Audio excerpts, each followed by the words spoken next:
Hello friends, कैसे हैं आप सभी। उम्मीद करती हूँ आप सब अच्छे होंगे। चलिए आज अपना एक नया चैप्टर स्टार्ट करते हैं जो कि है प्रोडक्शन फंक्शन। हमने माइक्रो इकोनॉमिक्स स्टार्ट करी थी। माइक्रो इकोनॉमिक्स के हम 4 चैप्टर ऑलरेडी कंप्लीट कर चुके थे। आज हम स्टार्ट करने वाले हैं 5th chapter, that is production function. तो समझते हैं प्रोडक्शन फंक्शन क्या है with the meaning of production. Production क्या होता है? प्रोडक्शन का सिंपल सा सिर्फ एक ही मीनिंग है। प्रोडक्शन एक ऐसा प्रोसेस है दैट ट्रांसफॉर्म और that convert input into output. Input को जो आउटपुट में कन्वर्ट करता है उसे प्रोडक्शन कहते हैं। तो इनपुट के अंदर क्या आते हैं? इनपुट के अंदर आते हैं आपके फैक्टर ऑफ प्रोडक्शन। क्या आते हैं आपके? Factor of production. Factor of production क्या कि किसी भी चीज को प्रोड्यूस करने के लिए किस किस चीज की जरूरत पड़ती है। तो मेनली आपके 4 फैक्टर ऑफ प्रोडक्शन है। फर्स्ट है आपका लैंड, लेबर, कैपिटल यानी कि फंड एंड एंटरप्रेन्योरशिप।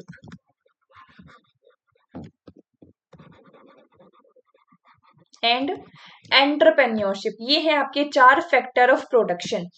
अब लैंड क्या है? अब जितने भी आपके टोटल फैक्टर ऑफ प्रोडक्शन है they are mainly divided into 2 part. Factor of production आपके 2 पार्ट में डिवाइड है, एक है शॉर्ट टर्म, एक है long term. Short run short term ने short short short short run, short run and the long run. Short run factor of production वो है that you can change easily. Long run factors वो हैं जिसको change करने के लिए आपको टाइम की रिक्वायरमेंट है। शॉर्ट टाइम के अंदर अगर आपको अपनी प्रोडक्शन को इंक्रीज करना है तो आप सिर्फ और सिर्फ शॉर्ट रन फैक्टर्स के अंदर चेंज कर सकते हो। लॉन्ग टाइम में अपनी प्रोडक्शन को इंक्रीज करना है तो आप सभी फैक्टर को चेंज कर सकते हो। एक ये बाइफर्केशन है आपके फैक्टर ऑफ प्रोडक्शन की। दूसरी बाइफर्केशन है आपके फैक्टर ऑफ प्रोडक्शन की, that is fix and variable. अगर मैं लॉन्ग टर्म की बात करती हूँ, लॉन्ग टर्म के अंदर सारे के सारे फैक्टर ही आपके वेरिएबल फैक्टर होते हैं। लॉन्ग टाइम के अंदर सारे फैक्टर आपके वेरिएबल फैक्टर होते हैं। शॉर्ट रन में आपके कुछ फैक्टर फिक्स होते हैं, कुछ फैक्टर आपके वेरिएबल होते हैं। कुछ फैक्टर फिक्स होते हैं, कुछ फैक्टर आपके वेरिएबल होते हैं। अब कौन से फिक्स होते हैं, कौन से वेरिएबल? देखो शॉर्ट रन में एक पॉइंट ध्यान रखना, यहाँ स्टार लगा लो। At least one factor should be, one factor should be fix. At least एक फैक्टर आपका फिक्स होना जरूरी है। क्लियर यहां तक? तो फिक्स वो जिसको मैं बहुत जल्दी चेंज नहीं कर सकती। मेरे को एक बात बताओ, आपके पास एक ऑर्डर आया, ठीक है मैडम ऑर्डर आ गया। इस ऑर्डर के लिए जो आपकी रिक्वायरमेंट है वो है आपका लैंड एरिया। आपको चाहिए 1000 एकड़ का लैंड एरिया। आपके पास करंट में है अभी 200 एकड़ का लैंड एरिया। क्या आप एक ऑर्डर के लिए या एकदम से 800 एकड़ का लैंड एरिया परचेज कर सकते हो? नहीं कर सकते। तो this are fix. Land area आपका हमेशा फिक्स रहता है। एक और एग्जांपल समझो। फिक्स फैक्टर वो फैक्टर होते हैं जो प्रोडक्शन का, जिन पे कोई इफेक्ट नहीं होता। आपने एक फैक्ट्री ली रेंट पे, आपने एक फैक्ट्री ली रेंट पे। इस फैक्ट्री के अंदर आप जो टोटल प्रोडक्शन कर सकते हो वो 100 यूनिट का कर सकते हो। अगर आप 10 यूनिट का प्रोडक्शन करोगे तो भी फैक्ट्री का रेंट सेम है।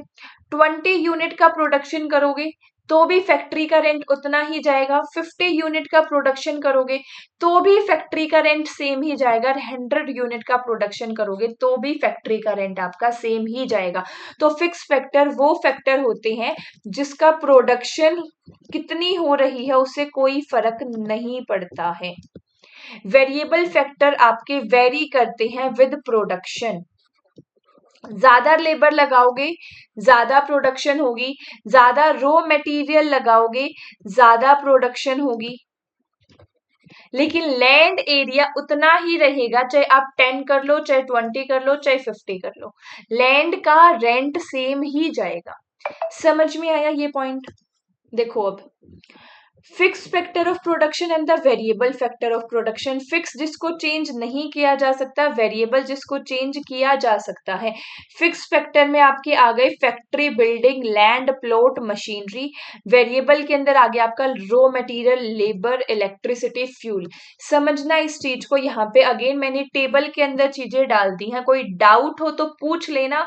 बाकी सारी चीजें मैंने आपको समझा ही दी है। इस टेबल को यू के यू याद कर लो तो सबसे बढ़िया चीज है। पूरी टेबल ना याद रही तो एटलीस्ट बेसिस को याद कर लेना, बेसिस याद हो जाएंगे तो मैं समझा चुकी हूँ, बाकी पॉइंट आप बना के भी लिख सकते हो।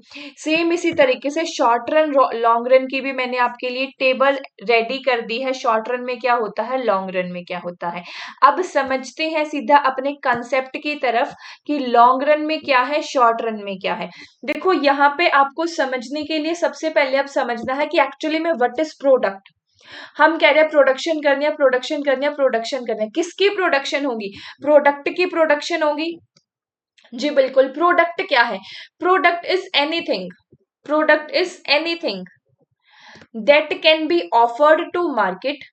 मार्केट जिस चीज को ऑफर करती है एक कंज्यूमर की नीड एंड वांट को सेटिस्फाइड करने के लिए, कोई भी ऐसी चीज जिससे एक कंज्यूमर की जरूरत पूरी होती है वो आपका प्रोडक्ट होता है। 3 प्रोडक्ट आपको यहाँ पे पढ़ने हैं, total product, average product and marginal product. ये समझाती हूँ आपको एक टेबल के थ्रू। ये है हमारी शॉर्ट रन प्रोडक्शन फंक्शन की टेबल, ध्यान रखना।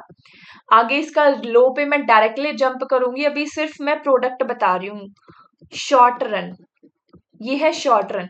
शॉर्ट रन के अंदर मैं अपने वेरिएबल फैक्टर को इंक्रीज कर रही हूँ। वेरिएबल फैक्टर क्या है, यहाँ मेरा लेबर। मैंने 1 लेबर लगाया, मैंने 2 लेबर लगा, मैंने 3 लेबर लगाए, मैंने 4 लेबर लगाए एंड सो ऑन।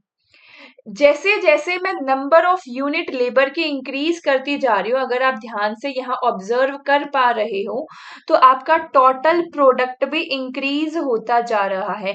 पहले ये लेबर ने 2 यूनिट प्रोड्यूस की, 2 लेबर ने मिलकर, दोनों लेबर ने मिलकर 6 यूनिट प्रोड्यूस करी। समझ आ रहा है ये वाला पॉइंट? तो टोटल प्रोडक्ट क्या है कि एक वेरिएबल फैक्टर में चेंज करने की वजह से प्रोडक्शन में कितना चेंज हो रहा है, this is the total product. Fixed factor को कांस्टेंट रखते हुए वेरिएबल फैक्टर में चेंज करने की वजह से प्रोडक्शन में कितना चेंज आ रहा है, this is the total factor. कितनी प्रोडक्शन हो रही है एक एडिशनल वेरिएबल फैक्टर को ऐड करके। समझ में आया? 6 लेबर लगाने पे टोटल प्रोडक्शन कितनी है, ये है आपका टोटल प्रोडक्ट। 7th लेबर लगाने पे टोटल प्रोडक्शन कितनी है, ये है आपका टोटल प्रोडक्ट। वहीं पे मार्जिनल प्रोडक्ट क्या होता है, मार्जिनल का मतलब होता है एडिशनल। मार्जिनल का मतलब होता है एडिशनल, कि एक एडिशनल वेरिएबल फैक्टर को ऐड करने से एडिशनल कितने प्रोडक्शन हुई, एडिशनल कितनी प्रोडक्शन हुई। टोटल प्रोडक्शन नहीं पूछी। फर्स्ट लेबर मेरा 2 प्रोड्यूस कर रहा था, सेकंड को लाने पे फर्स्ट ने जो कि उसको निकाल दो, एडिशनल कितनी हुई, एडिशनल हुई इसकी 6 - 2 दैट इज 4। समझ में आया? तो मार्जिनल आपको बताता है एडिशनल। थर्ड जब आपका लेबर आप लेके आए तो एडिशनल कितना हुआ, 6 यूनिट तो पहले से ही प्रोड्यूस हो रही थी, 6 यूनिट तो 2 लेबर प्रोड्यूस करे थे, एडिशनल आपकी 6 यूनिट और प्रोड्यूस हुई और टोटल आपकी 12 यूनिट प्रोड्यूस होगी। उसके बाद तीसरा है आपका एवरेज प्रोडक्ट। एवरेज प्रोडक्ट का मतलब है कि ये आपकी पर यूनिट की एफिशिएंसी बताता है, पर यूनिट की एफिशिएंसी बताता है। पर यूनिट एफिशिएंसी का मतलब क्या है, 3 लेबर मेरे काम कर रहे हैं, टोटल प्रोडक्शन मेरी 12 हो रही है, टोटल प्रोडक्शन को डिवाइड कर दो आपके नंबर ऑफ वेरिएबल फैक्टर से, पर लेबर आपका 4 यूनिट प्रोड्यूस कर रहा है। पर लेबर आपका 4 यूनिट प्रोड्यूस कर रहा है। समझ में आया ये कंसेप्ट? टोटल प्रोडक्ट क्या है, मार्जिनल प्रोडक्ट क्या है एंड एवरेज प्रोडक्ट क्या है। किसी का कोई भी डाउट है इसमें? मुश्किल नहीं है चीजें, मुश्किल बनाओगे तो लगेंगे, अदरवाइज मुश्किल है नहीं। अब देखो, अब आपके पास एक लो पढ़ना है, लो का नाम है लॉ ऑफ वेरिएबल प्रोपोर्शन। ये इसकी राम कहानी पढ़ाने से पहले टेबल की तरफ से जाती हूँ और ये समझाती हूँ कि ये बोलता क्या है, फिर इस राम कहानी को बुकिश लैंग्वेज को समझेंगे। Law of variable proportion simply आपको ये बोलता है कि जैसे जैसे देखो, फिक्स्ड फैक्टर तो आपका फिक्स है, ये लैंड एरिया है, ये लैंड एरिया फिक्स है। तो वेरिएबल प्रोपोर्शन लॉ आपको ये बोलता है कि एक फिक्स्ड फैक्टर के साथ आप वेरिएबल फैक्टर को एक लिमिट तक बढ़ा सकते हो। क्या? फिक्स्ड फैक्टर को कांस्टेंट रखते हुए, फिक्स्ड फैक्टर को कांस्टेंट रखते हुए वेरिएबल फैक्टर्स को आप एक लिमिट तक ही इंक्रीज कर सकते हो, उससे ज्यादा नहीं कर सकते। फिक्स फैक्टर को कांस्टेंट रखते हुए वेरिएबल फैक्टर को आप एक लिमिट तक ही इंक्रीज कर सकते हो, उससे ज्यादा नहीं कर सकते। ये बोलता है क्या? Law of variable proportion. अब क्या? अब समझो, ये मेरे पास ये एक लैंड एरिया है, इस लैंड एरिया में फर्स्ट लेबर ने काम किया, 2 यूनिट बना दी, ठीक है। सेकंड लेबर ने काम किया, 6 यूनिट बना दी। थर्ड लेबर ने काम किया, 12 यूनिट टोटल बना दी। जहां जहां आप जैसे जैसे मार्जिनल प्रोडक्ट आपका इंक्रीज होता जा रहा है, तो ये है आपकी first stage of law of production, जहां पे आपका टोटल प्रोडक्ट भी इंक्रीज हो रहा है एंड आपका मार्जिनल प्रोडक्ट भी इंक्रीज हो रहा है। और ये यहाँ पे आपका मैक्सिमम पॉइंट आ गया कि यहाँ से आपका मार्जिनल प्रोडक्ट गिरना शुरू हो जाता है। ये आपका डी पॉइंट जो है, this is the maximum point, जहां से मार्जिनल प्रोडक्ट आपका डिक्लाइन होना स्टार्ट हो जाता है। और जहां से मार्जिनल प्रोडक्ट डिक्लाइन होना स्टार्ट होता है, उस प्रोडक्ट को बोला जाता है पॉइंट ऑफ इन्फ्लेक्शन। ध्यान रखना, इस पॉइंट को ध्यान से समझ लेना। आपका पॉइंट ऑफ इन्फ्लेक्शन वो पॉइंट होता है जहां से आपका मार्जिनल प्रोडक्ट डिक्लाइन होना स्टार्ट हो जाता है। फर्स्ट स्टेज समझ में आई? अब क्या हुआ कि अब जब number of labour same land area पर इंक्रीज होते जा रहे हैं, तो इतने लेबर की एक्चुअली हमें जरूरत ही नहीं है। जो फोर्थ लेबर आया, उसने क्या किया कि जैसे बहुत ज्यादा क्राउड हो जाता है ना, तो वो क्राउड होने की वजह से 2-3 लेबर आपस में बैठ के बातें करने लग गए और वो इतनी प्रोडक्टिविटी नहीं निकल पाई जितनी एक्चुअली में निकलनी चाहिए थी। क्यों? क्योंकि वो आपस में बातें करने लग गए, लड़ाई झगड़ा होने लग गया। तो एक्चुअली में थर्ड लेबर जब लेके आई, हमारी 6 यूनिट एडिशनल बढ़ी। फोर्थ लेबर के लाने पे only and only 4 unit additional बढ़ी। कोई बात नहीं, फिर फिफ्थ लेबर लगा दिया। फिफ्थ लेबर ने एडिशनल ओनली 2 यूनिट्स को बढ़ाया। फिर हमने सिक्स्थ लेबर लगा दिया। सिक्स्थ लेबर ने तो कुछ भी नहीं बढ़ाया। 5 लेबर थे जब भी 18 यूनिट प्रोड्यूस हो रही थी। 6 लेबर है जब भी 18 यूनिट प्रोड्यूस हो रही है। तो जहां पे आपकी कोई प्रोडक्शन नहीं हो रही है, यहां तक आएगी आपकी सेकेंड स्टेज। जब आपका एमपी मार्जिनल प्रोडक्ट 0 पे या नेगेटिव पे आ जाता है, ये बनती है आपकी थर्ड स्टेज। समझाती हूँ इन स्टेजेस को। फर्स्ट स्टेज क्या है? फर्स्ट स्टेज का नाम है आपका इंक्रीजिंग स्टेज। टीपी इंक्रीज होगा एट इंक्रीजिंग रेट, बिल्कुल। टीपी इंक्रीज होगा तो एमपी भी इंक्रीज होगा और एपी भी इंक्रीज होगा। ठीक है, फर्स्ट स्टेज समझ में आ गई। ये है आपकी फर्स्ट स्टेज, जहां पे सारी चीजें आपकी इंक्रीज हो रही हैं। फिर है आपकी सेकेंड स्टेज, जिसको डिमिनिशनिंग स्टेज कहा जाता है। डिमिनिशनिंग स्टेज के अंदर टीपी इंक्रीज तो होगा but at decreasing rate. TP increase at decreasing rate का मतलब क्या है, समझना इस पॉइंट को। यहां से फोर्थ लेबर से टीपी इंक्रीज तो हो रहा है 16 to 18, लेकिन जितना पहले इंक्रीज हुआ था उतना इंक्रीज नहीं हो रहा। पहले इंक्रीज हुआ था 6 to 12, 6 यूनिट इंक्रीज हुआ था, इस बार ओनली 2 यूनिट इंक्रीज हुआ है। समझ में आया? ये है आपकी सेकेंड स्टेज, जहां पे टीपी इंक्रीज होता है एट डिक्रीजिंग रेट। एपी जो है वो राइज करता है, मैक्सिमम पे जाता है एंड फॉल करता है। देखो एपी, एपी राइज करता है, मैक्सिमम पे जाता है एंड फॉल करता है इन दी सेकेंड स्टेज। जहां पे एपी एपी, एक second, sorry sorry sorry, AP की बात कर रहे थे हम, मैंने टीपी पे डायग्राम बना लिया। एपी आपका सेकेंड स्टेज में मैक्सिमम पे जाता है एंड वो फिर फॉल करता है। ये है आपकी क्या, सेकेंड स्टेज। सेकेंड स्टेज के अंदर एमपी क्या करता है, एमपी आपका रेगुलर डिक्रीज होता है। समझ में आ गया? अब आ जाओ थर्ड स्टेज। डिक्रीज होता है बट पॉजिटिव, ध्यान रखना, नेगेटिव नहीं होता। जहां पे भी आपका एमपी 0 या नेगेटिव आ गया, वो आपकी थर्ड स्टेज बन जाती है।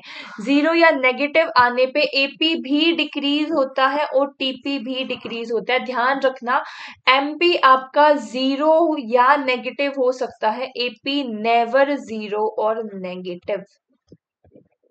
एपी नेवर 0 और नेगेटिव, एपी कभी भी 0 या नेगेटिव नहीं होगा। समझ में आया ये पॉइंट भी? एज ए रैशनल प्रोड्यूसर आपसे ये पूछा जाता है, एज ए रैशनल प्रोड्यूसर मैं कौन सी स्टेज पे काम करूंगा? एज ए रैशनल प्रोड्यूसर मैं हमेशा एंड हमेशा डिमिनिशनिंग रिटर्न सेकेंड स्टेज तक रहूंगा, क्योंकि फर्स्ट स्टेज के अंदर तो मेरे रिसोर्सेज ही अंडर यूटिलाइज है, मेरे रिसोर्सेज पूरे यूज ही नहीं हो रहे। आधा लैंड एरिया मेरा खाली पड़ा है जिसपे लेबर आके काम करेगी तो ज्यादा बेटर प्रोडक्शन हो सकती है। लेकिन मैं थर्ड स्टेज तक नहीं जाऊंगा, क्योंकि रिसोर्सेज वेस्ट होने स्टार्ट हो जाते हैं। यहाँ पे आपके जो वेरिएबल फैक्टर आप ऐड कर रहे हो, उन वो वेरिएबल फैक्टर का टोटली एंड टोटली लॉस हो रहा, उन वेरिएबल फैक्टर के लगाने से कोई भी प्रॉफिट नहीं हो रहा। तो एज ए रैशनल प्रोड्यूसर मैं हमेशा एंड हमेशा सेकेंड स्टेज पे रहना पसंद करूंगा। अब समझते हैं ये थोड़ा सा लॉ ऑफ वेरिएबल प्रोपोर्शन क्या है। लॉ ऑफ वेरिएबल प्रोपोर्शन आपका एक्सप्लेन करता है शॉर्ट रन प्रोडक्शन फंक्शन के बारे में। शॉर्ट रन में क्या होता है, शॉर्ट रन के अंदर आपके one factor is variable and other is fix. आपका एक फैक्टर जो है वो वेरिएबल होना जरूरी है, बाकी सारे फैक्टर आपके फिक्स होते हैं। और ये लो आपको ये बताता है कि फिक्स्ड फैक्टर के ऊपर जैसे जैसे आप वेरिएबल फैक्टर को इंक्रीज करते जाओगे, उससे मिलने वाला आउटपुट आपका धीरे धीरे धीरे धीरे कम होता जाएगा। As more unit of variable factor are employed keeping other factor constant, TP AP and MP is first increase. ठीक है, टीपी एपी एमपी पहले इंक्रीज होंगे, फिर डिक्रीज होंगे, देन वो लास्ट में नेगेटिव तक भी आ सकते हैं। समझ में आया क्या है? कुछ एजम्पशंस भी हैं, जहां भी आप लो पढ़ते हो, डिमांड भी हमने देखा है, डिमांड के लो की भी कुछ एजम्पशंस थी, आगे हम सप्लाई भी देखने वाले, उसमें भी कुछ एजम्पशंस हैं। जो भी लो पढ़ते हो, हर लो के साथ कुछ ना कुछ एजम्पशंस होती हैं, एजम्पशंस का ध्यान रखोगे। एजम्पशंस का मतलब होता है ऐसी चीज जो एक्चुअली में रियल वर्ल्ड में एग्जिस्ट नहीं करती, लेकिन हम इन्हें एज्यूम करते हैं कि जो हम पढ़ रहे हैं उसमें ये चीज है। समझ में आया? देखो एग्जम्पशन क्या है, टेक्नोलॉजी रिमेन कांस्टेंट, टेक्नोलॉजी में कोई भी चेंज नहीं आ रहा है। One factor is variable other is fix, एक ही फैक्टर वेरिएबल है, बाकी सारे फैक्टर को हमें फिक्स मानना पड़ेगा। इनपुट आर डिविजिबल और होमोजीनियस, सेम इनपुट है, यू नहीं है कि पहला आपका लेबर जो है वो इनएफिशिएंट था और आपका दूसरा लेबर ज्यादा एफिशिएंट है। जितने भी आपके वेरिएबल फैक्टर है, जितने भी लेबर है, उन सबको आपको होमोजीनियस रखना है, सेम रखना है। Production is measure in physical term, production measure होनी चाहिए आपकी फिजिकल टर्म में। यू नहीं है कि आप ये दिखा रहे हो कि एक इतना सा प्रोडक्ट प्रोड्यूस हुआ और एक इतना बड़ा प्रोडक्ट प्रोड्यूस हुआ है, तो ऑफ कोर्स वो फिजिकल टर्म आपका एक स्टैंडर्ड होना चाहिए जो भी आप प्रोडक्ट प्रोड्यूस करवा रहे हो उनसे। और ये काम करता है सिर्फ और सिर्फ शॉर्ट रन के अंदर, क्योंकि लॉन्ग रन के अंदर तो आपके सारे ही फैक्टर वेरिएबल हो जाते हैं। समझ में आया क्या है लॉ ऑफ वेरिएबल प्रोपोर्शन? अगर कोई डाउट है तो एक बार दोबारा से देख लो, इसको रीड कर लो।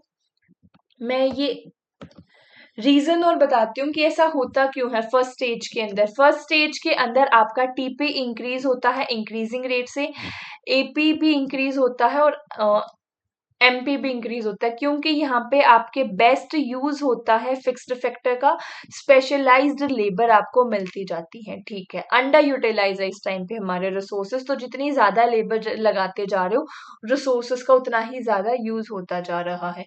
सेकेंड स्टेज है increase at decreasing rate.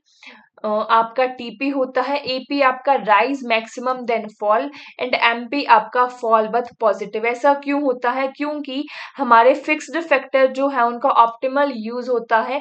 Mostly rational stage पे हमारे सारे प्रोडक्शन वर्क करते हैं और इन परफेक्ट सब्सिट्यूट या कॉम्बिनेशन हमें देखने को मिलते हैं। उसके बाद है थर्ड मतलब नेगेटिव रिटर्न। नेगेटिव रिटर्न के अंदर टीपी फॉल करता है, एपी भी फॉल करता है, एमपी आपका नेगेटिव हो जाता है। ओवर क्राउडेड की सिचुएशन हो जाती है कि ये लैंड एरिया है, इस लैंड एरिया में अब ढंग से खड़े होने की भी जगह नहीं है, तो काम क्या ही करेंगे हम। समझ में आया? कोऑर्डिनेशन खराब हो जाता है बिल्कुल सारे के सारे लेबर्स के बीच में। मुश्किल नहीं है चीजें, ध्यान से सुनते और समझते चलोगे तो। रिलेशनशिप देखते हैं टीपी एंड एमपी के बीच में, फिर हमें रिलेशनशिप देखना है टीपी और एपी के बीच, एमपी और एपी के बीच में भी। Got it? सबसे पहले टीपी एंड एमपी। जैसे जैसे आपका एमपी मार्जिनल प्रोडक्ट जैसे जैसे इंक्रीज होगा वैसे वैसे टीपी भी इंक्रीज होगा। ठीक है। Every additional unit of variable input add more output than the previous one.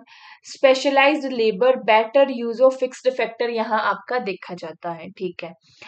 When MP positive but fall, MP आपका पॉजिटिव तो है बट वो फॉल हो रहा है, तो TP आपका इंक्रीज होगा बट डिक्रीजिंग रेट से। समझ में आया ये पॉइंट भी? जहां भी आपका MP 0 हो गया, देखते चलो बेशक से डायग्राम।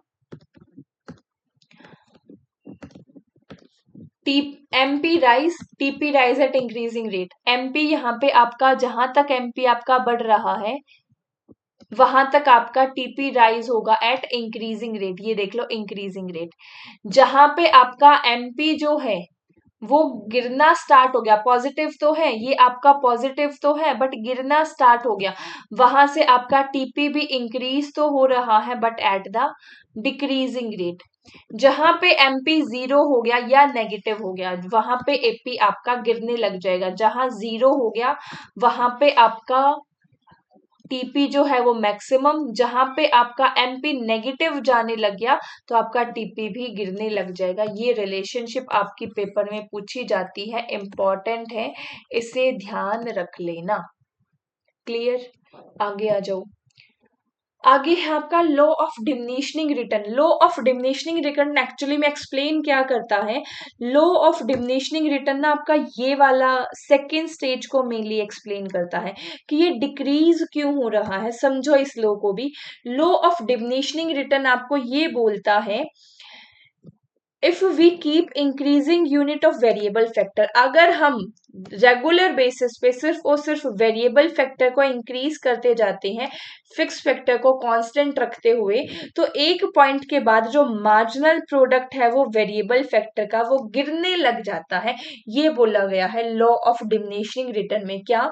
कि वेरिएबल फैक्टर को कॉन्टिन्यूसली इंक्रीज करते जाते हैं with the constant of the fixed factor, तो एक सर्टेन पॉइंट के बाद आपका मार्जिनल प्रोडक्ट गिरने लग जाता है ऑफ द वेरिएबल फैक्टर्स। ये लोग कंसीडर करता only the falling phase of MP और इग्नोर करता है इंक्रीजिंग स्टेज ऑफ एमपी। जहां पे एमपी इंक्रीज हो रहा है उसको ये इग्नोर करके चलता है, जहां पे एमपी फॉल हो रहा है ये उसी को ध्यान में रखता है ओनली। शॉर्ट रन के अंदर it can change the output with the quantity of variable factor only. ये लो बताता है कि शॉर्ट रन के अंदर अगर आपको प्रोडक्शन को इंक्रीज करना है तो आप सिर्फ और सिर्फ वेरिएबल फैक्टर का ही यूज कर सकते हो। सेम एजम्पशंस को ध्यान रखोगे, टेक्नोलॉजी कांस्टेंट रहनी चाहिए, आपके फिक्स्ड फैक्टर एटलीस्ट एक होना चाहिए, होमोजीनियस यूनिट होनी चाहिए, इनपुट इन इनडिविजिबल, और ये लो काम करता है शॉर्ट रन में, बहुत ज्यादा से चेंजेस नहीं है। ये लो अगर हमने वही समझ लिया वेरिएबल प्रोपोर्शन वाला, ये तो उसका छोटा भाई है, तब हमने बड़े भाई को काबू में कर लिया तो छोटा भाई तो काबू में आया पड़ा है। अगर क्लास में कंसिस्टेंसी रखोगे, क्लास में ढंग से पढ़ोगे तो चीजें समझ में आई पड़ी है, समझे। देखो, इसके भी 3 स्टेजेस है, एक है इंक्रीजिंग, एक है डिक्रीजिंग, एक है नेगेटिव। इंक्रीजिंग आपका टीपी इंक्रीज है इंक्रीजिंग रेट से, एमपी इंक्रीज हो रहा है ड्यू टू बेटर तरीके से चीजें आपकी यूज हो रही हैं। सेकंड आपका सेम डिमिनिशिंग रिटर्न है, टीपी इंक्रीज है बट डिक्रीजिंग रेट पे, एमपी आपका गिरता है बट पॉजिटिव रहता है। थर्ड स्टेज के अंदर आपका टीपी भी डिक्लाइन हो जाता है, एमपी आपका नेगेटिव हो जाता है। रिलेशनशिप समझते हैं एक बार एमपी और एपी के बीच में, देखना ध्यान से। जब जब आपका एमपी ज्यादा होगा एपी से तो एपी राइज करेगा। डायग्राम दोनों में सेम चलेगा, कुछ ज्यादा कंफ्यूज होने की जरूरत नहीं है। क्या था जी, ये था जब जब आप, कहाँ गया, जब जब आपका एमपी ज्यादा होगा एपी से, जब जब आपका एमपी ज्यादा होगा एपी से, एमपी आपका ज्यादा है एपी से, एमपी आपका ज्यादा है एपी से, ये देखो, ये देखो, जब जब आपका एमपी ज्यादा होगा एपी से तब तब क्या होगा, तब तब आपका एपी राइज करेगा। क्या ऐसा हमारे डायग्राम में देखने को मिल रहा है? फटाफट चेक कर लेते हैं कि सेकंड स्टेज पे क्या हमारा एमपी ज्यादा है। सेकंड स्टेज पे ये सेकंड लेबर, यस हमारा यहाँ एमपी ज्यादा है, यहाँ भी हमारा एमपी ज्यादा है। तो बिल्कुल सेटिस्फाइड करता है ये रिलेशनशिप कि जब जब आपका एमपी ज्यादा होगा एपी से तो एपी राइज करेगा। जब आपका एमपी बराबर होगा एपी पे तो एपी आपका मैक्सिमम होगा। मार्जिनल प्रोडक्ट जो है वो आपका बराबर होगा एवरेज प्रोडक्ट पे, तो एवरेज जो आपका एवरेज प्रोडक्ट है वो मैक्सिमम होगा। जैसे ही आपका एवरेज प्रोडक्ट ज्यादा हो गया तो एवरेज प्रोडक्ट ऑब्वियसली फॉल करने लग जाएगा। सिर्फ ये छोटा सा प्यारा सा रिलेशनशिप है, बहुत ज्यादा इसमें घुसने की जरूरत नहीं है। ये पॉइंट भी एक बार रीड कर लेना, कोई नया नहीं है, मैं हर चीज एक्सप्लेन कर चुकी हूँ। मेनली हमारी क्लासेस यहीं तक थी। ये लो से बहुत सारे क्वेश्चन आते हैं आपके, short run long run variable factors से क्वेश्चन आते हैं। किसी का कहीं पे कोई भी डाउट हो तो ऑफ कोर्स पूछ सकते हो, लेकिन क्लास में लास्ट तक अगर तुम रहे हो तो एक छोटा सा प्यारा सा थैंक यू तो आप सबके लिए भी बनता है। So thank you so much to all of you, stay connected with us and learn new things. Thank you so much.